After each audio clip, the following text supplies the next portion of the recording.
بسم الله الرحمن الرحيم.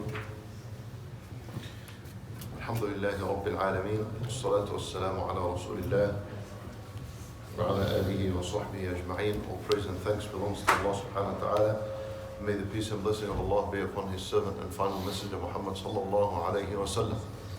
As to our followers, my dear respected brothers in Islam, last week we went through the virtues and the merits of al-Masjid al-Aqsa, Jerusalem, in more comprehensive terms, and we discussed a couple of ayat in this and a couple of ahadith, and then we concluded by mentioning some fabricated ahadith that the people also have made up about al-Masjid al-Aqsa, and we reached now to the point in where we'll discuss inshallah ta'ala the journey of al-Isra wal-Mi'raj. Perhaps we'll only have time for the Isra only, and then maybe next week the Mi'raj story. We'll tell what the difference is. What is meant by al-Isra, it comes from the word Sara Yasri, and Sara meaning to travel, and more specifically Sara meaning to travel at night. This is what it means, right? وَاللَّيْلِ إِذَا يَسْرِ, Allah Azza wa Jalla, He says, سُبْحَانَ الَّذِي أَسْرَى بِعَبْدِهِ لَيْلًا, right? Asra also, when it's used on its own like this, the word Asra by itself, when Allah Azza wa Jalla says Subhana alladhi Asra, meaning a part of the night. It means a part of the night and not complete and the full night. And this is from the miracle that Allah subhanahu wa ta'ala gave the Nabi sallallahu alayhi wa sallam. So what is meant by al-Isra is the journey from Mecca all the way to al-Masjid al-Aqsa. That's what is meant by al-Isra. And what is meant by al-Mi'raj is Nabi sallallahu alayhi wa sallam going from al-Masjid al-Aqsa all the way and ascending into the levels of the heavens, meaning the prophets and so on, until he reaches Allah subhanahu wa ta'ala, and then Allah subhanahu wa ta'ala speaks to him. When we get to the Mi'raj part, we'll explain that story. The proof for the Isra is in Surah al-Isra. Subhana alladhi asra bi'abdihi laylan min al-Masjid al-Haram ila al-Masjid al-Aqsa.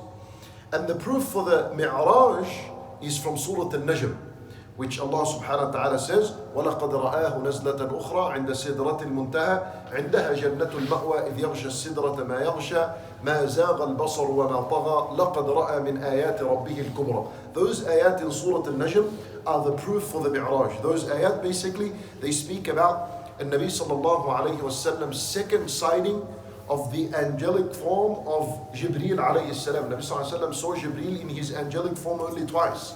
So the ayat in Surah al-Najm said, وَلَقَدْ رَآهُ نَزْلَةً أُخْرَى. He saw him a second time. And the second time he saw him in his angelical form was in the seventh sky, عِنْدَ سِدْرَةِ الْمُنْتَهَى. This is the lotus tree. We'll speak about that tree. عِنْدَهَا جَنَّةُ الْمَأْوَى. Right there is where جَنَّةُ الْمَأْوَى is. إِذْ يَغْشَى السِّدْرَةَ مَا يَغْشَى مَا زَاغَ الْبَصَرُ وَمَا طَغَى. This is where Jibreel alayhi salam stopped. And he said to Nabi sallallahu alayhi wa sallam, I can't pass this. You need to go on your own. And this is where Allah subhanahu wa ta'ala would take Nabi sallallahu alayhi wa sallam all the way until he meets Allah subhanahu wa ta'ala, and Allah azza wa jal gives him the commandment and the obligation of as-salat. And then there's a discussion whether he saw Allah subhanahu wa ta'ala or not. When we get there inshallah, we'll explain that kind of discussion. Now, al-Isra wal-Mi'raj is a story and an event that is agreed upon by Ummah al-Nabi sallallahu alayhi wa sallam. There are some people, and this is from the munafiqun, that believe this did not exist altogether and it's a fabrication, right? But the vast majority, and this is unanimous agreement, that this kind of trip occurred during the lifetime of Rasulullah sallallahu alayhi wa sallam. When did al-Isra wal-Mi'raj happen? When did it take place? There is no doubt that it took place after Nabi sallallahu alayhi wa sallam returned from his trip to Al-Ta'if, from his da'wah trip to Al-Ta'if. You know that story, Nabi sallallahu alayhi wa sallam ends up in Al-Ta'if after the people of Mecca rejected him and had nothing to do, didn't want to have anything to do with his da'wah message. So he goes to Al-Ta'if, they also reject him as well. Very sad year, the year before that, Aisha radiallahu, or Khadija radiallahu anha had died, or Abu Talib had died. Aam al-Huzn, it was known as the year of grief. And these people have rejected him. So immediately after this, now Allahu A'lam exactly what year this happened, but there is no doubt that it happened after Nabi Sallallahu Alaihi Wasallam returned from Al-Ta'if. Some say that it happened 3 years before the Hijrah, and some say it happened 1 year before the Hijrah. It doesn't matter, whenever it happened, but it did happen after Nabi Sallallahu Alaihi Wasallam returned from Al-Ta'if. And why did it happen? This Isra wal Mi'raj happened, it was as a gift from Allah to Nabi Sallallahu Alaihi Wasallam to comfort his heart. that look how much rejection has happened so far. The people of Mecca have rejected him. The people of Al-Ta'if have rejected him. Not only that, abused him, swore at him, slandered him, and they actually physically tortured him and threw stones at him. So this is the worst kind of rejection that a person can see from his people. So Allah subhanahu wa ta'ala wanted to comfort the heart of Rasulullah sallallahu alaihi wasallam. So he made this journey for him, al-Isra wal-Mi'raj, in where Allah Azza wa Jal wanted to meet him, show him other prophets that support him, that encourage him, that acknowledge he is their leader.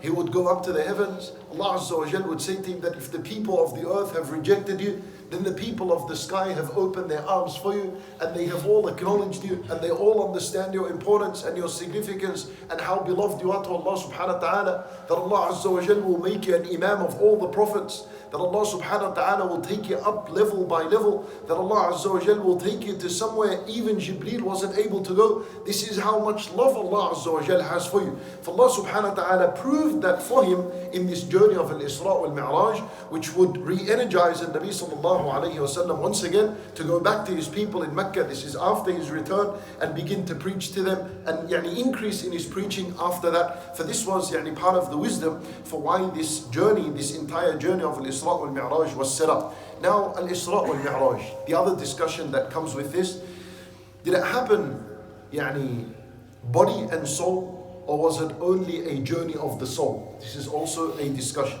Well, of course, the correct opinion is that Allah subhanahu wa ta'ala journeyed with Rasulullah sallallahu alaihi wasallam, took him from Mecca to Masjid al-Aqsa and up to the heavens, body and soul. Body and soul. Then Allah subhanahu wa ta'ala, He says, Subhanalladhi asra bi'abdihi. Bi'abdihi. Well, a abd is not a abd unless he's a body and soul in front of him. Allah Azza wa Jal did not say Subhanalladhi asra biruhi abdihi, with the soul of his slave. He did not say that. So he said bi'abdihi. The fact that he said bi'abdihi, we understand from that body and soul. Then the other thing is, as Ibn al-Qayyim rahimahullah, he mentions, he says that Allah subhanahu wa ta'ala began the ayah by saying Subhan alladhi asra bi'abdihi. All praise belongs to Allah. We declare the perfection of Allah subhanahu wa ta'ala, the one who journeyed Nabi sallallahu alayhi wa sallam from Mecca to Masjid al-Aqsa. For Ibn al-Qayyim rahimahullah, he said, if Allah Azza wa Jal had taken only his soul, then what's incredible about that for the ayah to start with Subhana? The word Subhanallah is only used and said when something incredible happens, when something of a miraculous event of nature happens, right? So this kind of event that Nabi sallallahu alayhi wa sallam goes body and soul, it's an incredible kind of event that Allah Azza wa Jal began the ayah by saying Subhanalladhi asra bi'abdihi laylan min al-Masjid al-Haram. The other thing, there was a dabba, there was a buraq. What would be the point of the buraq if the Nabi sallallahu alayhi wa sallam is going to be journeyed only by his soul? There wouldn't be a need for a creature for him to mount on and for it to take him. So al-buraq being there is a proof as well that the buraq, it needs someone to go on it. It is there so someone can mount on it with his body. For Nabi sallallahu alayhi wa sallam was taken body and soul. Hatta in Surah al-Isra, Allah Azza wa Jal would say, وَمَا جَعَلْنَا الرُّؤْيَا الَّتِي أَرَيْنَاكَ. Allah Azza wa Jal speaks about what Nabi sallallahu alayhi wa sallam saw during his trip from Mecca to al-Bayt al-Maqdis. He called it al-Ru'ya allati araynak. Allah Azza wa Jalla, He says, مَا زَاغَ الْبَصَرُ وَمَا طَغَى. That your eyesight did not deviate, didn't move left or right. It was focused on what Allah Azza wa Jalla wanted it to see. Now, what am I saying this? Because the eye is an organ of the body. The eye is not an organ of the soul. So Allah Azza wa Jalla, even in other places of the Quran, mentions that the eye of Rasulullah sallallahu alaihi wasallam saw. And so the soul does not have an eye. The eye is for the body itself.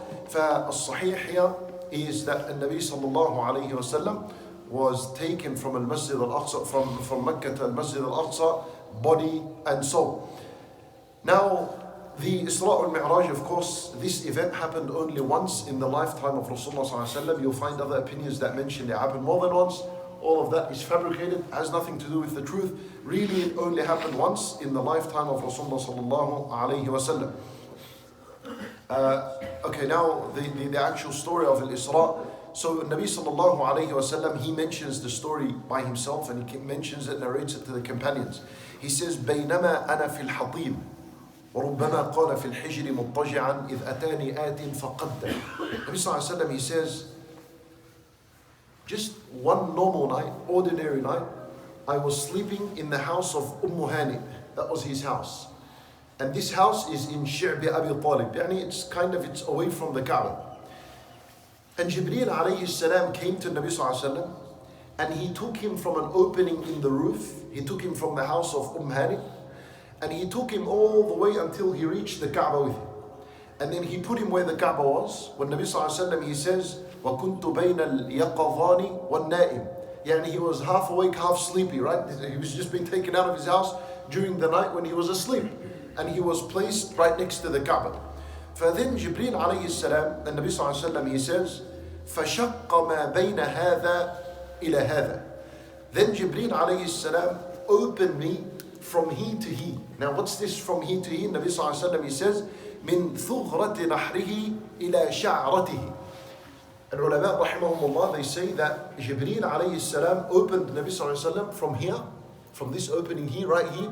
He was open from here all the way until where the pubic hair is, right there, ila sha'r al-'ana. This was the opening. It's an incredible opening. It wasn't only the chest from here to here, it was the entire thing with the belly even being open all the way until the end. And he opened it, فَاسْتَخْرَجَ قَلْبِي. He took out my heart. And Nabi sallallahu alayhi wa sallam is awake. He can see all this. ثُمَّ أُتِيَ بِطَصْطٍ مِّن ذَهَبٍ مَمْلُوءَةٍ إِيمَانًا. Then Jibreel alayhi salam brought a vessel, kind of like a jug, and it was made of gold, and it was filled iman. Now all of this is miracles that are happening. How it's filled iman? There's some kind of thing inside that is considered and called iman. فَغَسَلَ قَلْبِي. It was kind of like a fluid because he washed his heart. ثُمَّ حُشِي. And then حُشِيَ, in other words, it was stuffed inside. And Jibreel alayhi salam stuffed inside of the arteries, as the ulama rahimahullah say, fi uruqihi, stuffed inside of the arteries of the heart this wisdom and this iman. ثُمَّ أُعِيد. Then he put it back in and he stitched him up, even to the point where one of the companions, Ibn Abbas radiyallahu anhu, I believe it was, in al-Madinah, he used to say, لا أزال أرى أثر المخيط في صدره, that I still saw the stitch marks on Rasulullah sallallahu alayhi wasallam's chest. This was an actual live operation that actually happened right besides the Kaaba. Everyone is sleeping, only Jibreel when Nabi sallallahu alayhi wasallam are awake at that time. ثُمَّ أُعِيد ثُمَّ أُتِيَ بِدَابَّةٍ دُونَ الْبَغْلِ وَفَوْقَ الْحِمَارِ أَبْيَضًا. And then everything was placed back, and all of a sudden there was a creature that came, a dabba, and that was al-Buraq. Nabi sallallahu alayhi wasallam, he says, دُونَ الْبَغْلِ فَوْقَ الْحِمَارِ. It was just smaller than a mule and bigger than a donkey. Now you know what is the mule? The mule is an animal that is a cross between the horse and the donkey. So it's the male donkey that breeds with the female horse, and as a result comes a baghl, comes a mule. Allah Azza wa Jal mentions this creature in the Quran, al-khayla wal-bighala wal-hamir. Wal-baghl, of course, it outlives the donkey and the horse, and it grows stronger than them, and it can work until the last day of its life. Al-baghl is kind of smaller than a horse, and the size of the donkey. So in between that, would be the size of this buraq, abyad, and it was absolutely white, without any dot on it of blackness or any other pattern or color. It was white. So then Nabi sallallahu alayhi wa sallam, he says, يَضَعُ خَطْوَهُ عِنْدَ أَقْصَى طَرَفِهِ. That the one step of this buraq is as far as the eye can see. Wherever the eye can see, that's one step, he gets there. So you can understand how speed and how quick this buraq is. And this is why it was called al-Buraq. Al-Buraq comes from the word barq. Barq literally means a lightning bolt. Right? And in the hadith it mentions that lahu lama'an. It has like a lightning bolt that strikes, that comes out of it as it walks, right? As it runs. So it was called al-Buraq, coming from the word barq, which means lightning bolt, describing its speed, right? So it was called al-Buraq. فالنبي صلى الله عليه وسلم, he says, in the narration, it says, فَلَمَّا أَرَادَ النَّبِي صلى الله عليه وسلم أَنْ يَرْكَبَهُ. When the Prophet صلى الله عليه وسلم wanted to mount al-Buraq, استصعب عليه. The Buraq, it began to shake, and it became terrified, and it started moving. فقال جبريل, النبي جبريل عليه السلام, he said to the Buraq, أبي محمد تفعل هذا? now the time of Rasulullah sallallahu alaihi wasallam, you're acting up like this. What this yani implies is that this Buraq is not only a creature that carried the Nabi sallallahu alaihi wasallam. Al-Buraq is a creature that carried every single prophet to Al-Masjid al-Aqsa. Every prophet has been to Al-Masjid al-Aqsa, and the way they got there is on Al-Buraq. So this Buraq began to hesitate and started shaking and moving, because since the last prophet was on it, it has been a very long time, which was Isa alayhi salam, as the ulama rahimahumullah mentioned. So from Isa alayhi salam until the lifetime of Rasulullah sallallahu alaihi wasallam, it's been a very long time. Al-Buraq is not used to, it's been a very long time since someone has mounted his back. So Jibreel alayhi salam, he said to him, now the time of Rasulullah sallallahu alaihi wasallam, you're acting up all like this. فَمَا رَكِبَكَ أَحَدٌ أَكْرَمُ عَلَى اللَّهِ مِنْهُ. There has been no one that is going to mount your back more honorable than Rasulullah sallallahu alayhi wasallam. قَالَ فَارْفَضَّ عَرَقًا. So when the Buraq heard this, it shaked and it was sweating. And then once it cooled and calmed down, then the Nabi sallallahu alayhi wasallam mounted this Buraq. فركبه أي البراق حتى أتيت بيت المقدس فربطته بحلقة التي يربط بها الأنبياء ثم دخلت المسجد فصليت فيه ركعتين ثم خرجت. For then the narration, it mentions that Nabi sallallahu alayhi wasallam mounted al-Buraq, and al-Buraq, obviously, before it took him to the Masjid al-Aqsa, I'll tell you what happened, but let's just finish this narration. It took him to the Masjid al-Aqsa, and Nabi sallallahu alayhi wasallam, he says, I came off it and I tied it to a halaqa, to a ring. This is called Ha'it al-Buraq, it's called. There's a wall there. This wall, it's split in half as the Nabi sallallahu alayhi wasallam got to it, and a chain, iron ring came out, and he tied it there. Now, why did Rasulullah sallallahu alaihi wasallam tie al-Buraq? This Buraq, it's a creation of Allah subhanahu wa ta'ala, and it is commanded. Why tie it? Where is it going to run away? And he took the Nabi sallallahu alaihi wasallam from Mecca until it reached the Bayt al-Maqdis, and he only did this because of a commandment of Allah subhanahu wa ta'ala. Tying something, when you tie an animal, meaning you fee for it to run away. So why did Rasulullah sallallahu alaihi wasallam tie it when he really isn't afraid of it running away? He knows that this is being commanded by Allah subhanahu wa ta'ala for it to do such a journey. Why?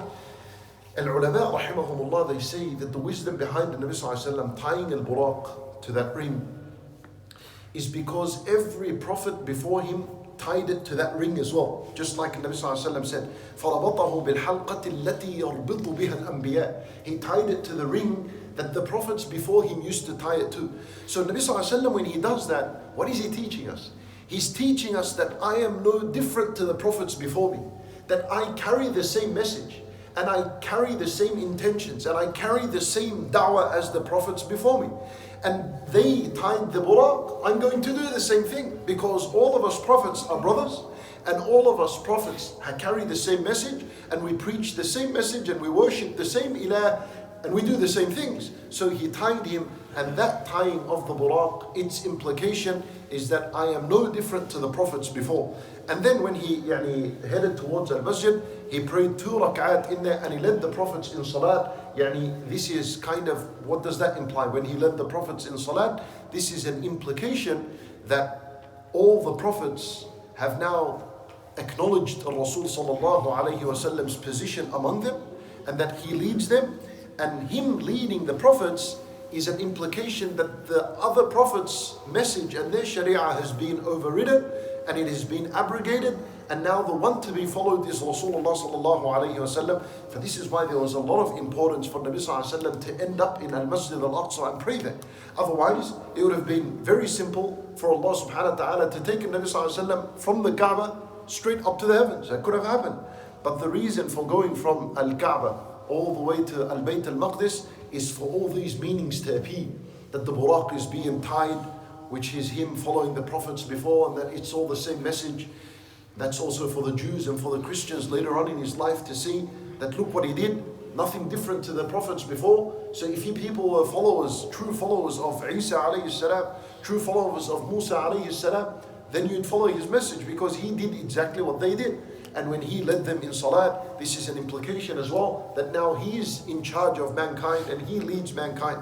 So Nabi sallallahu alayhi wasallam, in the narration when he continues, he mentions that when he got onto al-Buraq, and started heading towards Masjid al-Aqsa, that he seen things. Allah Azza wa Jal showed him things on the way before he got to Masjid al-Aqsa. Very quickly, inshallah ta'ala, we'll mention the things he saw and we'll end with that. The first thing Nabi sallallahu alayhi wa sallam saw, as mentioned in the hadith, وَرَأَ الدَّجَّالِ, he saw الدَّجَّالِ. فِي صُورَتِهِ رُؤْيَ الْعَيْنِ, he saw him exactly as he is with his eyes. These are all, now you need to understand, the journey is a miraculous journey. So everything that's going to happen is miraculous. There's nothing that you need to understand how. Logically it doesn't make sense. Everything here makes sense. Then it's all miraculous. رأى الدجال في صورته رؤيا العين. He saw الدجال. فسئل النبي صلى الله عليه وسلم عن الدجال. Later on, when he told his companions he saw الدجال, they asked him, give us a description of الدجال. فالنبي صلى الله عليه وسلم, he said, رأيته فيلميا. I saw him as a huge creation. أقمر هيجانا, meaning he was fully white. His color was white. إحدى عينيه قائمة, one of his eyes was healthy. كأنها كوكب دري, like a shining star. Because the Dajjal has two eyes. One eye that is perfectly healthy, he can see with it, and the other one like a grape, like a over-ripened grape, like a sultana. It's coming out of his eye, and he can't see with it. It doesn't function. كأن شعر رأسه أغصان شجرة. And the hair on his head, it's as though the branches of a tree. It comes out like the branches of a tree. This is what Nabi Sallallahu Alaihi Wasallam saw in his journey. He saw Dajjal himself. Now the second thing that Nabi Sallallahu Alaihi Wasallam saw, he said, وَسَارَ رَسُولُ اللَّهِ صَلَّى اللَّهُ عَلَيْهِ وَسَلَّمَ فَإِذَا هُوَ بِعَجُوزٍ عَلَى جَانِبِ الطَّرِيقِ. As he is on the way, he saw an old woman on the side of the path. He's got a special path that he's going to. On that path, on the side of it, he saw an old woman. فَإِذَا أَنَا بِامْرَأَةٍ حَاسِرَةٍ عَنْ ذِرَاعِهَا. Then he described this woman, that she had uncovered her arms. Her arms were uncovered like this. وَعَلَيْهَا مِنْ كُلِّ زِينَةٍ خَلَقَهَا اللَّهُ. And on the arms there is so much zina, there is so much beauty and jewelry and so on her arms. فَقَالَتْ يَا مُحَمَّدْ أَنظِرْنِي أَسْأَلُكَ. She began to say, Muhammad, wait, I want to come and I want to ask you something. فَلَمْ أَلْتَفِتْ إِلَيْهَا. Nabi Sallallahu Alaihi Wasallam said, I did not turn to her. وَلَمْ أَقُمْ عَلَيْهَا. And I didn't stop for her. He continued. فَقَالَ صَلَّى اللَّهُ عَلَيْهِ وَسَلَّمْ مَا هَذَا يَا جِبْرِيلَ. Nabi Sallallahu Alaihi Wasallam asked Jibreel, who's that? فجبريل said to him, Sir ya Muhammad, keep going, let's go. Later on, فسار ما شاء الله أن يسير. So he continued his journey. فإذا شيء يدعوه متنحيا عن الطريق. As he continued his journey, there was something else that was calling him on the side of the road. So this thing that was calling him, it was saying, هلم يا Muhammad, come here Muhammad. فقال جبريل, سر يا محمد فسار ما شاء الله أن يسير. For Jibreel, he said to him, keep on going. For he continued to go until whatever Allah subhanahu wa ta'ala allowed for him to continue. حتى انتهى إلى بيت المقدس, until he reached the Bayt al-Maqdis. This is in the narration. Otherwise, he saw other things which we'll mention, but let's see what happened here. فقال له جبريل. Then Jibreel, he said to him, أما العجوز التي رأيت في جانب الطريق. That old woman that you saw on the side of the road. فلم يبق من الدنيا إلا ما بقي من عمرها. He said that woman there was a symbolical representation of this worldly life, and because she's an old woman, how long is left from her life is exactly how long is left from the life of this dunya. So in other words, an old woman, how much do you expect from her to live? Another few years, These few years is exactly the life of what is left from this worldly life, from this dunya. And he said, وَأَمَّا الَّذِي أَرَادَ أَن تَمِيلَ إِلَيْهِ. And as for the other one that was calling you towards him, فَذَاكَ عَدُوُّ اللَّهِ إِبْلِيسَ أَرَادَ أَن تَمِيلَ إِلَيْهِ. That was Iblis himself. He wanted you to come towards him, to come towards the dunya. For Nabi Sallallahu Alaihi Wasallam was shown in this trip the reality of the dunya. That, you see the reality of it. Why was it considered an old woman with a lot of jewelry on its hands? In other words, a dunya really in its essence, rubbish. There is nothing left of it. It's about to end. But what attracts the people to it is what's on its arms, right? Even though the people know the reality of what it is, but it needs some kind of strength in iman and belief in Allah subhanahu wa ta'ala's promises, and that what Allah Azza wa Jal has better than what this worldly life can ever offer, for someone to not be distracted by this fitna. For this is exactly what Nabi Sallallahu Alaihi Wasallam saw. Iblis would call him a second time, come towards this dunya, come towards this dunya. When Jibreel alayhi salam would say to him, continue, just like Jibreel alayhi salam said to him, continue. This is the message of Allah subhanahu wa ta'ala also for us in this life, that we in this world, the life are travelers, right? As the Nabi sallallahu alayhi wa sallam says, kun fi dunya gharib aw abiru sabil. So we're travelers. And on this travel, we see these decorations. We see this old woman with this kind of jewelry on her hand. And we are being called by this Iblis with shaitan to come. What do we do in a position like this? How do we respond? We respond with these same words that Jibreel gave the Nabi sallallahu alayhi wa sallam, and that is what? Sir, keep on going, continue, keep on going, until eventually you reach Allah subhanahu wa ta'ala, just like the Nabi sallallahu alayhi wa sallam made it to the other side, and he wasn't harmed by the distractions of this worldly life. The other thing that the Nabi sallallahu alayhi wa sallam saw in this journey, as he was journeying, he said, وجد في طريقه إلى بيت المقدس ريح قبر ماشطة بنت فرعون. Now you know Pharaoh, he had daughters, and he went and hired a servant, a woman, just special to comb the hair of his daughters. That's all. And Nabi sallallahu alaihi wasallam, he says, I came past the grave of this woman that used to comb the hairs of the daughters of Pharaoh, and I smelt the beautiful fragrance and scent that was coming out from her grave. So then Jibreel alayhi salam, he said to him, this is the smell of the woman that used to comb the daughters of Pharaoh. For then Nabi sallallahu alaihi wasallam said to him, and who's this lady? وَمَا شَأْنُهَا? This is where the story of that lady came. It was during the Isra al-Mi'raj. So Jibreel alayhi salam, he said to him, alright, this is the story. That one day she was doing her job. So she came that morning to comb the hairs of the daughters of Pharaoh, and سقط المدرة, meaning the comb, it fell from her hand. So she went down and picked it up, and before she picked it up, she said Bismillah, and she picked it up. So the daughter of Pharaoh realized, and she said to him, Abi, you mean Bismillah, Allah, meaning my father? So the woman, she said, no. ولكن ربي ورب أبيك الله. Your Lord and my Lord and the Lord of your dad is Allah. So the daughter of Pharaoh, she said, أخبره بذلك, shall I inform him of this? قالت نعم. The daughter said, you go inform him. فأخبرته فدعاها. So the daughter of Pharaoh went to her father, and she said, look, this lady that you got, she bent down and she said Bismillah, and her Allah is someone else, it's not you. So Pharaoh, he called this woman and he said to her, Ya fulana, وَإِنَّ لَكِ رَبًّا غَيْرِي? Do you have a Lord other than me? He wants to verify. Do you have a Lord other than myself? So she said, Naam, Rabbi wa Rabbuk Allah. My Lord and your Lord is Allah. Shuf, subhanallah. This is her da'wah.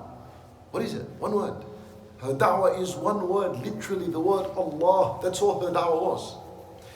And to the point where, look how much honor Allah Azza wa Jal gave this woman, to the point when Nabi Sallallahu Alaihi Wasallam smelt her fragrance from the grave. And it was so important that he had to know about her story. And he narrates it to us, and until this day we share her story. Look at this, you learn from this story that a person rises, levels and ranks with Allah through his da'wah to the people. And it could be the simplest of things. Rabbi wa Rabbuki Allah, that's it. So, فَأَمَرَ بِنُقْرَةٍ. So Pharaoh, because of that, he got really angry, frustrated. So he wants to do some kind of torture towards her. So he commanded that a large pot made of copper was brought. And basically, it was put on the fire, and there was oil or whatever, something was put in there that was flammable and really hot. And he commanded her to throw her kids in there. فَقَالَتْ لَهُ إِنَّ لِي إِلَيْكَ حَاجَةً. She said, wait, before I do that, I have a request. He said, what's your request? What do you want? She said, I want that after we all die, take all of our bones and put them in one piece of clothing, and tie it and put us all in one grave. So he said to her, لَكِ ذَلِكِ. No worries, we'll do that for you. So فَأَمَرَ بِأَوْلَادِهَا فَأُلْقُوا بَيْنَ يَدَيْهَا وَاحِدًا وَاحِدًا. So Pharaoh, he released that kind of command and this instruction, and he said to the army, take your kids one after the other and throw them in that pot. And they would take one kid and throw him, take the other and throw him, take the third and throw him. حَتَّى انْتَهَى إِلَى صَبِيٍّ لَهَا مُرْضِعًا. Until it was the moment, there was one more kid, and this kid was still breastfeeding, newborn. فكأنها تقاعست من أجله. She began to hesitate at this moment. يعني subhanallah, Allah Azza wa Jalla had given her tough and strong iman. Her kids are being thrown. And when it came to this kid, she kind of stressed out a little bit. For Allah subhanahu wa ta'ala, as a mercy from Allah Azza wa Jalla towards this woman, He allowed this little child to speak. And He said, يا أمه اقتحمي فإن عذاب الدنيا أهون من عذاب الآخرة فاقتحمت. So then this kid, he spoke and he said, oh mother, throw yourself, for the punishment of this world in life is much easier than the punishment of the hereafter. So then she threw herself, her and her child, and she went into this fire. Ibn Abbas radiallahu anhu, he says that only 4 spoke when they were young boys.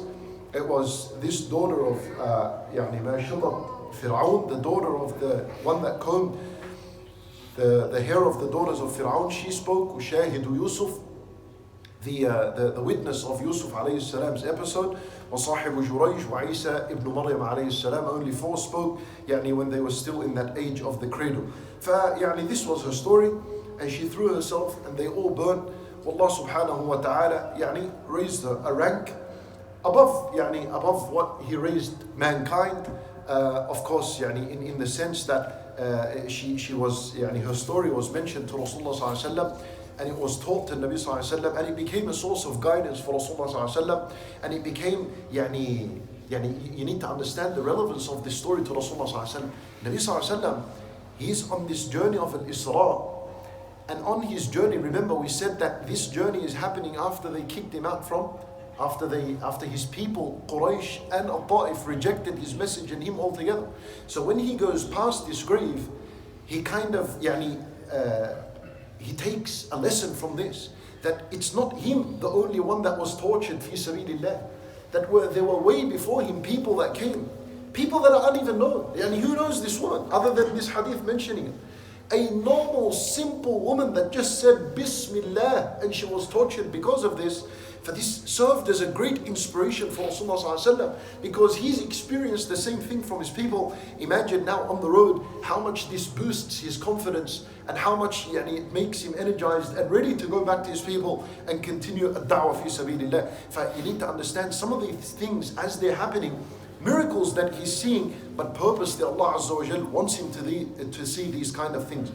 The other thing that Nabi sallallahu alaihi wasallam says that he saw, رَأَى حَالَ الْمُجَاهِدِينَ فِي سَبِيلِ اللَّهِ. He saw the condition and the state of the mujahideen fi sabilillah. How did he see it? He said, as I'm on my way to Masjid, al-Aqsa, he said, I saw قَوْمٌ يَزْرَعُونَ فِي يَوْمٍ وَيَحْصُدُونَ فِي يَوْمٍ. I saw people planting seeds, and they were harvesting the crops on the same day. How quick is that? You plant a seed, and the same day it has already grown to full size, and it's already bearing fruit, and now people are harvesting. So Nabi sallallahu alaihi wasallam said, Ya Jibreel, man ha'ula? Oh Jibreel, who are these people? For Jibreel alayhi salam, he said to him, هؤلاء المجاهدون في سبيل الله تضاعف لهم الحسنات ب700 ضعف وما أنفقوا من شيء فهو يخلفه وهو خير الرازقين.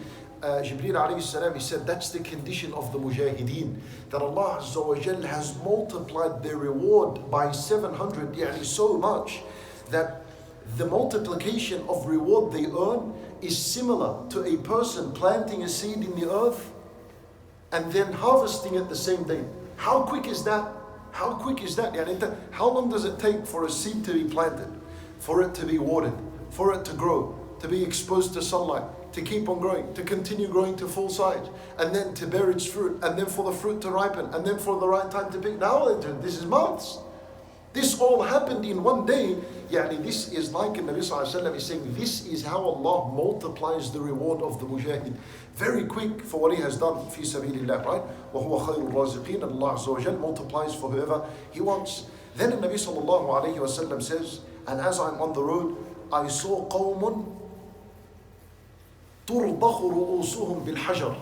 And I saw people that were laying down and their heads were being smashed with a boulder. And every time it was smashed, it would come back, the pieces would come back, make the head once again, and the stone would be thrown once again. لا يفتر عنهم من ذلك شيء. It just doesn't stop. It's continuous. فقلت يا جبريل من هؤلاء. And who is with Jibreel? He says to him, who are these people? فجبريل says, هؤلاء الذين تتثاقل رؤوسهم عن الصلاة. These are the people that kind of neglect and abandon as-salat. What's meant by as-salat here is the obligatory prayers. Subhanallah. Nabi Sallallahu Alaihi Wasallam is seeing the punishment of the one who neglects the salat before the salat is being obligated. The salat hasn't been obligated yet. It's going to be obligated in the trip of when he goes up and Mi'raj to Allah subhanahu wa ta'ala. But he is seeing the punishment before the salat is being obligated. So what this teaches us is that when we teach a salat to someone, we're supposed to teach them firstly of the benefits of a salat, and we're also supposed to warn them of what it means if you neglect the salat. Now, that kind of fear is supposed to be instilled. Then the Nabi Sallallahu Alaihi Wasallam is being shown the consequence of missing the salat before he's being told pray. Yani this is kind of like instilling fear that don't you dare to leave out your salat, because this would be the ending. A stone would be thrown on this person until the day of judgment, until he's resurrected. And then the Nabi Sallallahu Alaihi Wasallam, he said that on the road I saw رجلا قد جمع حزمة حطب عظيمة. I saw a person, he was carrying a lot of logs, timber, he was carrying it. لا يستطيع حملها. He can barely carry it. وهو يريد أن يزيد عليها. And he still wants more logs. Well, he can't even carry what's in his hand, and he still wants more on top of that. For Nabi Sallallahu Alaihi Wasallam, he says, ما هذا يا جبريل? What's going on here? Who's this person? So Jibreel alayhi salam, he said, هذا الرجل من أمتك تكون عنده أمانات الناس لا يقدر على أدائها وهو يريد أن يحمل عليها. He said, this is a person from your nation that carries the responsibilities of people, right? Yeah, he carries responsibilities of people. مثلا, there's a debt, he owes someone money, right? وهو يريد أن يحمل عليها. He's already struggling with the responsibility he has, and he wants to carry on more on himself, right? So he owes this guy something, and he owes him something, and he owes something, and he's going to someone else to carry some more load and a burden on top of him. And Nabi Sallallahu Alaihi Wasallam, in other words, he's being told that such a person is this is not recommended of a state of a person, that he carries above whatever load he already has. Well, the believer, whatever he has of responsibility of the people, must strive in full effort to return that responsibility towards them before he goes and carries some other responsibility. The other thing that Nabi Sallallahu Alaihi Wasallam saw in this trip, a few more and we finish inshallah, مر على قوم تقرض ألسنتهم وشفاههم بمقاريض من نار. He saw people, their tongues and their lips were being cut with scissors made of fire. بمقاريض من نار, kind of like a cutting tool made from the fire. So then the Nabi Sallallahu Alaihi Wasallam, and لا يفتر عنه, it's continued. It's like this, then everything comes back together and it's cut once again. فالنبي صلى الله عليه وسلم says, يا جبريل من هؤلاء? Who are these people? والنبي صلى الله عليه وسلم, Jibreel alayhi salam, he says, هؤلاء خطباؤك من أمتك. These are people that give khutab in your nation. يأمرون الناس بالبر وينسون أنفسهم وهم يتلون الكتاب أفلا يعقلون. These are people that command the people to do the good, and they forget themselves, and they read the book and they know the deen, and they don't understand anything from it, and they don't implement anything from it. For kind of something very serious, that when someone advises someone with something, you need to understand that the closest ease to your advice or your ease before the person's E. And what that means, it obligates on you to follow your own advice before you give people advice to others.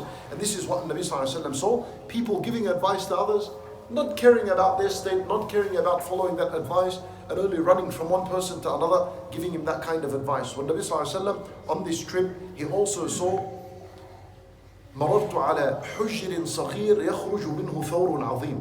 I came by and I saw a hole, an opening in earth, like a little cave, and I saw a huge bull coming out of it, and he tried to go back in, but he couldn't go back in.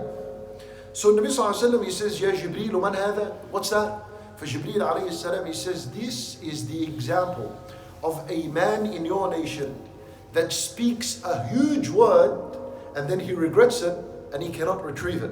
Just like the bull can't go back, this is a person that spoke a word, and he regrets it. I shouldn't have said that, but too late. What are you going to regret? Khalas, it's out. This is why Umar radiallahu anhu used to say, I wish I had a long neck, so that I have more time to think of whether I should say this word or not. As the word travels until it comes out from his tongue, he says, at least I have that time to rethink whether I should swallow that word or continue and take it out. This is Umar radiallahu anhu. Umar radiallahu anhu was desiring this. فيعني serious hadith والنبي صلى الله عليه وسلم, as in the hadith he says, وإن العبد لا يتكلم بكلمة من سخط الله لا يلقي لها بالا تهوي به في النار 70 خريفا. That a person might say a word and he speaks this word and it displeases Allah, and he doesn't even recognize and realize, it's not even he, لا يلقي لها بالا, but it would be the reason for why he's thrown in Jahannam. يهوي بها في النار 70 years because of this one word. فيعني what we learn from this, and Nabi Sallallahu Alaihi Wasallam was taught during this trip how يعني the words and what you're supposed to weigh of your words and what you say, whether it's يعني to people that are close in your family, whether it's to others, whether it's to strangers, whoever it is. Notice anyway, يعني too late, regret what? And especially when you continuously say these kind of words. And you say, "No, Allah, sorry man, forgive me this time, Allah, I didn't mean it." And then again you do the same thing, "Forgive me, Allah, I didn't mean it." يعني when are you going to learn? So you need to understand the seriousness and the danger of saying a word that is bad. This is what happens to such a person. When Nabi Sallallahu Alaihi Wasallam was shown this in his travel. When Nabi Sallallahu Alaihi Wasallam, he said as well that مر بقبر موسى وهو يصلي.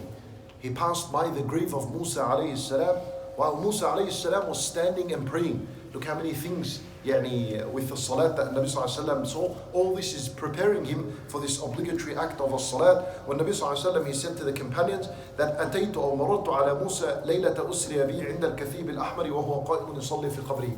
Nabi Sallallahu Alaihi Wasallam, he actually identified the grave of Musa alayhi salam, and he said it's عند الكثيب الأحمر. Al-Kathib al-Ahmar, meaning al-Kathib is sand dunes, al-Ahmar the red, يعني the red sand dunes. ونحن يعني سبحان الله, when we were there, as we left يعني Jerusalem heading towards Jordan, we passed by al-Kathib al-Ahmar. Al-Kathib al-Ahmar is a huge area.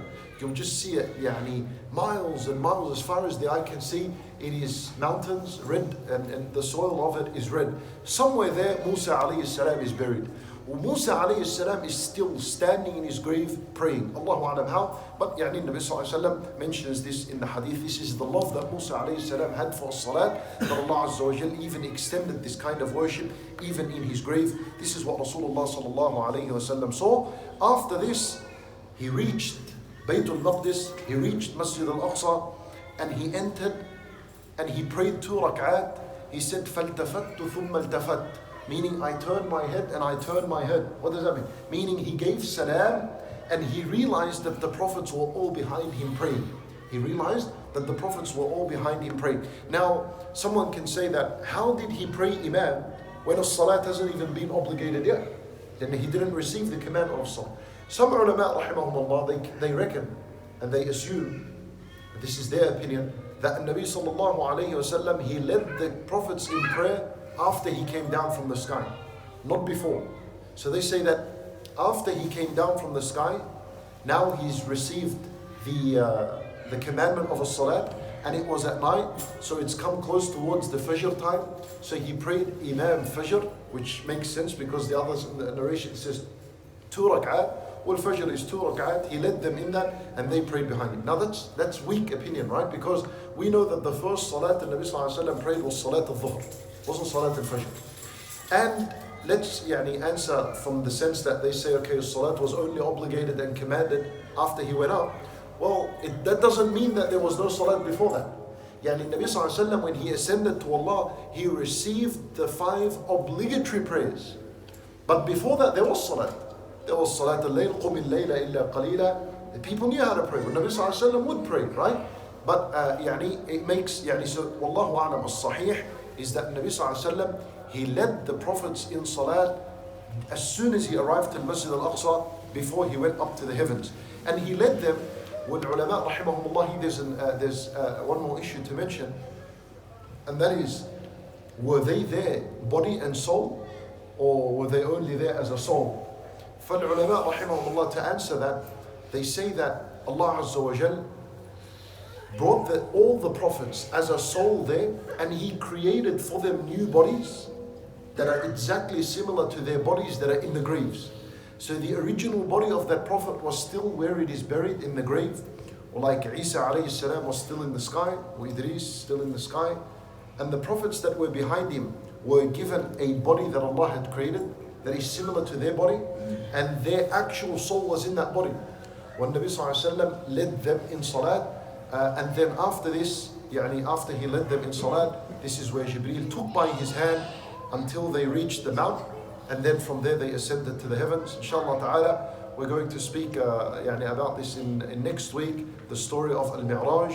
وصلى الله وسلم وبارك على نبينا محمد وعلى آله وصحبه أجمعين.